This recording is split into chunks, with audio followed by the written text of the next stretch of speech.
Okay, so another type sa random probability distribution is using yung Poisson probability distribution.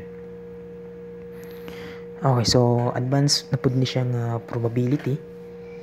So ang yung formula is just the average raised to the power of r, then times e raised to the power of negative mu all over the r factorial. So ang mu dira, that is the average or the mean number of occurrence in a given time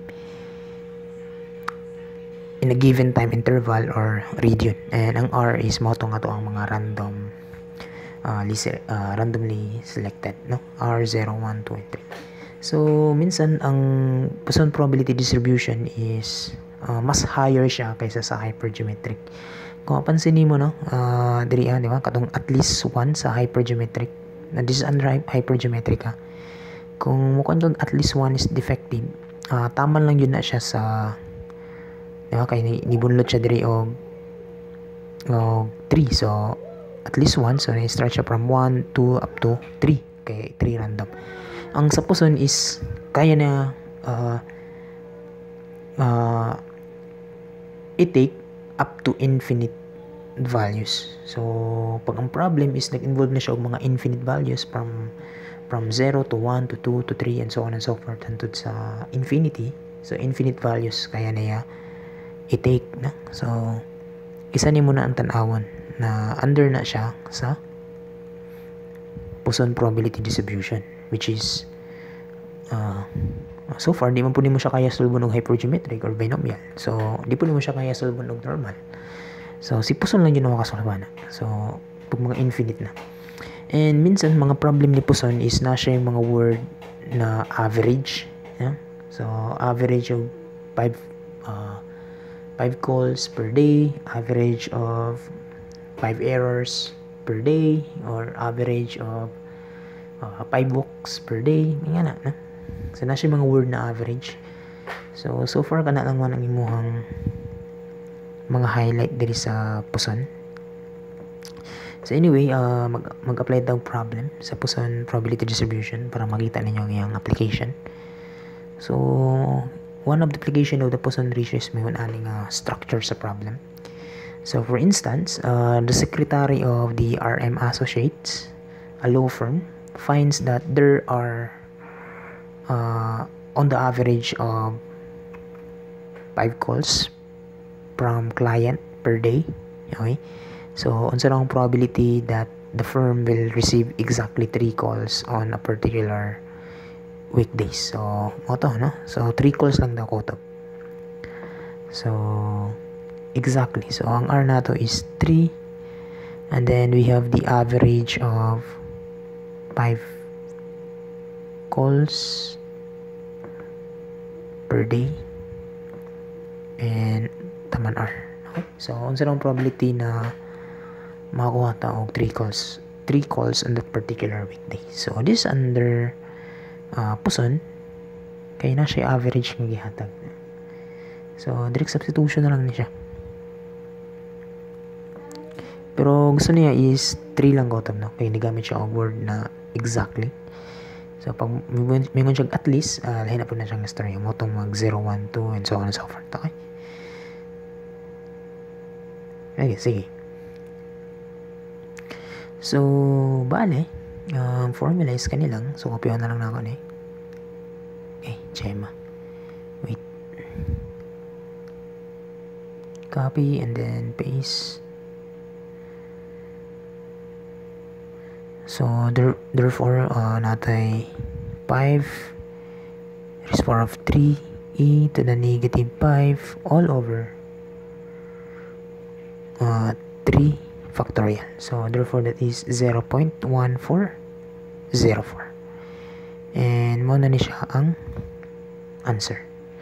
So yun na lang ang Poisson probability distribution. So another problem. So on the average, yan. So na siya mga word na average. Mga clue na ito dito sa Poisson. A typist makes 2.2 errors per page. So what is the probability that on the next page she makes more than 5 errors. So, more than 5 errors. So, pasabot ang iyang R is greater than 5. Okay? 5 errors. So, may ta nga ang R niya is greater than man. So, 6, 7, 8, 9, 10, 11, 12, takabalonan. Unto infinite terms. Okay? More than 5 errors. So, anyway, na siya average po nga gihatag nga 2.2 errors per page. Okay, so ang formula is kanilang siya. So, kopyahan na lang na ako na. Okay. So,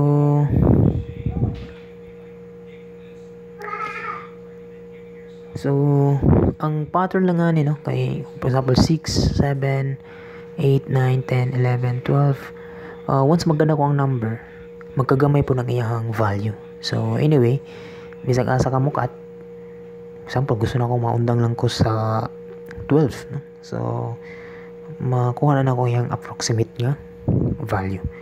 So, naunsa na ako ng 6. So, na ako 2.2 raised to the power of 6 e to the negative 2.2 all over 6 factorial plus, next is ang 7. So, nanabog ko 2.2 raised to the power of 7 e to the negative 2.2 all over 7 factorial plus 8. So, 2.2 raised to the power of 8 e to the negative 2.2 all over 8 factorial plus 9. So, napag ko 2.2 raised to the power of 9 e to the negative 2.2 all over 9 factorial. Next is 10, diba?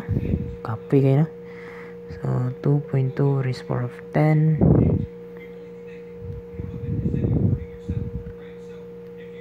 dali na lang ako ibatang sa next page.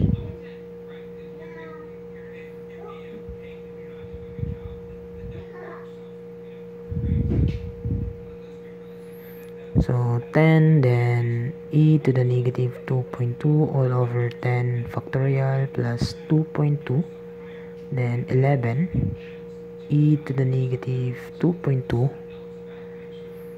all over 11 factorial plus we have 2.2, next is 12 e to the negative 2.2 12 factorial plus 2.2 13 e to the negative 2.2 all over 13 factorial plus 2.2 14 e to the negative 2.2 14 factorial plus 2.2 15 e to the negative 2.2 15 factorial, so 2.2 16 e to the negative 2.2 all over 16 factorial, yeah, plus 2.2 17 e to the negative 2.2 all over 17 factorial, and so on and so forth, no? So assuming nagputol ko sa 16, pero anyway, magkagamay yun na yung value, no? So 0.0249.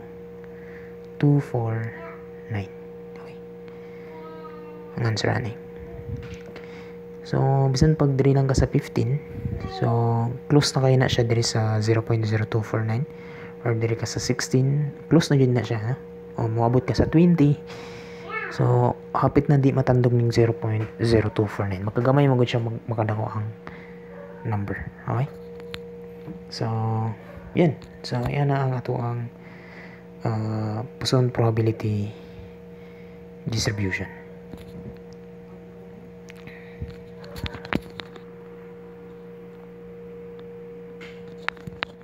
Sige. So, I think kanilang. So, sa next na video is arita sa normal probability distribution. Okay? So, see you in the next video. Thank you.